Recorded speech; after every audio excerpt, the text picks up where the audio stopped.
Hello, Fantasy Labbers. I am Brian. I'm here with Matthew Friedman, who just finished his wide receiver breakdown piece. He's going to be doing positional breakdowns every week for quarterback, running back, wide receiver, and tight end.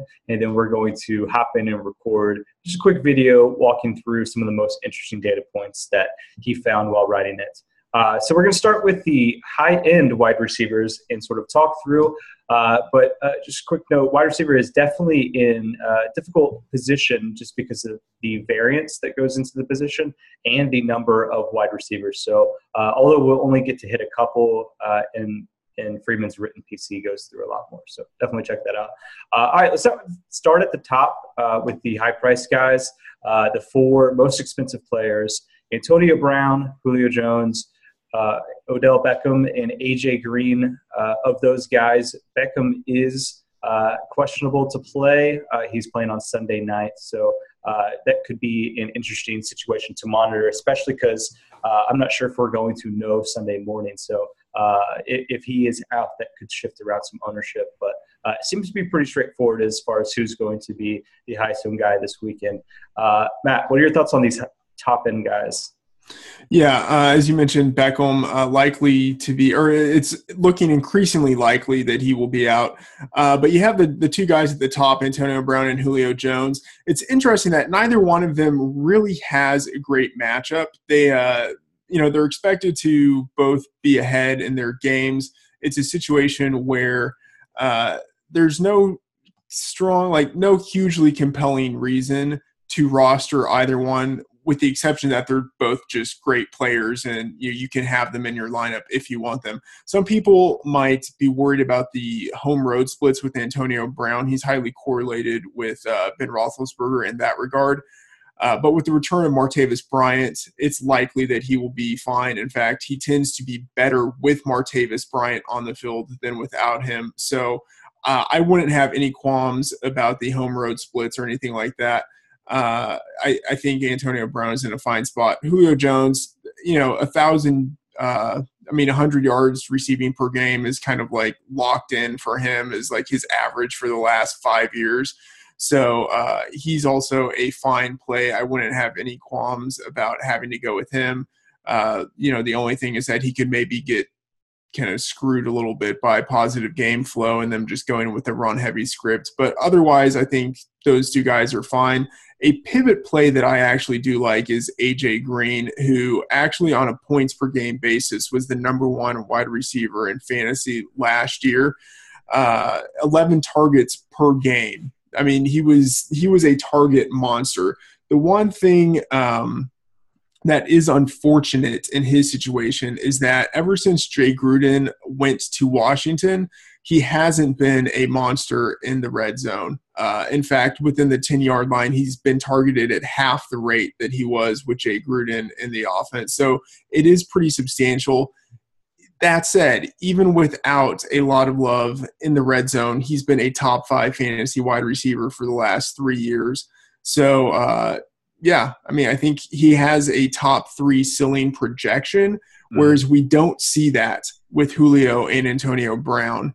And I think part of that is because of the game flow situation. It will be a closer game for the Bengals versus the Ravens. Yeah, and I think probably that total, if we look here, we're in the matchups page and went to the red zone, but you can see over here on the right the Vegas line, Vegas data for this game. Over under 42, very, very different than in what we see from those other games. The Falcons and the Steelers projected for a lot of points against not very good defenses. So the matchup against the Ravens does affect his ownership, and we have him potentially even in single digits if that skews more towards the 9% or the 12%. Yeah. All right, so let's talk about some of the value plays that could be a bit chalky in week one. It is interesting in that a lot of cash games will probably skew towards paying up for guys like Le'Veon Bell and David Johnson. So you can't necessarily afford to take those guys and also roster some of the high-priced wide receivers. So paying down at receiver is going to be pretty popular. Which receivers are you expecting to be in cash game lineups with that roster construction? Well, yeah, a few of them. So Kendall Wright is a guy who's incredibly cheap, especially on DraftKings, and with Cam Meredith out for the year and Marcus Wheaton, who I actually think can have a decent season in Chicago, but he's out week 1. With those two guys out, really all that's standing in Kendall Wright's way is Kevin White, and who knows how long he will actually be standing. So a lot of people are going to be going, I think, with Kendall Wright. He's basically this year's version of last year's week 1 Tajay Sharp. Yep. I think people aren't going to want to roster him, but they're going to do it. 32, it's real cheap. Just because of the targets. Another guy, not nearly as cheap, but if you're looking to go down from some of the higher priced wide receivers, Jordy Nelson, I think he has a very nice bargain rating. And then also on both sites, he has the highest ceiling projection, which seems outlandish considering that he's playing against the Seahawks, but he gets targeted in the red zone, specifically within the 10-yard line, so much that he has double, like 2 touchdown upside in any game that he plays. So I like him as a guy if I still want a top caliber type of wide receiver, but I don't want to pay up all the way. Jordy Nelson is a guy that I would look to. And then one more, Pierre Garçon is someone who's priced down a little bit, but he's been a target monster in Kyle Shanahan's offense before. And they are going to have to throw quite a bit in San Francisco in order for them to keep that game competitive. So Pierre Garçon is someone in a wide receiver 1 type of role who definitely does not have a wide receiver 1 salary. Yeah, a 5.3 on DK, definitely cheap. What are your thoughts on some of like the guys that could be pivots? I don't think they're going to be low owned by any means, but we know that Le'Veon Bell, David Johnson, Antonio Brown are going to be pretty chalky. So what about guys that are even just in that same matchup, like a Larry Fitzgerald or a Martavis Bryant at their prices? Those seems to be sort of intriguing pivot plays, not that they're going to be super low owned, but definitely lower than those other guys. Well, the interesting thing about Fitz, actually, we have him projected as the highest owned wide receiver for this slate. And the reason is he is priced down so much and he is a target magnet. On top of that, they are playing the Lions, who I believe, let me check this, but last year were dead last in pass DVOA. So he has a very sweet matchup. He gets targeted heavily, and on top of that, targeted near the end zone. So, yeah, Fitz is actually a guy, and we have him as one of the top wide receivers in our models. So he is a guy. I don't know if you can actually look at him as a pivot away from David Johnson just because of how highly owned we are projecting him to be.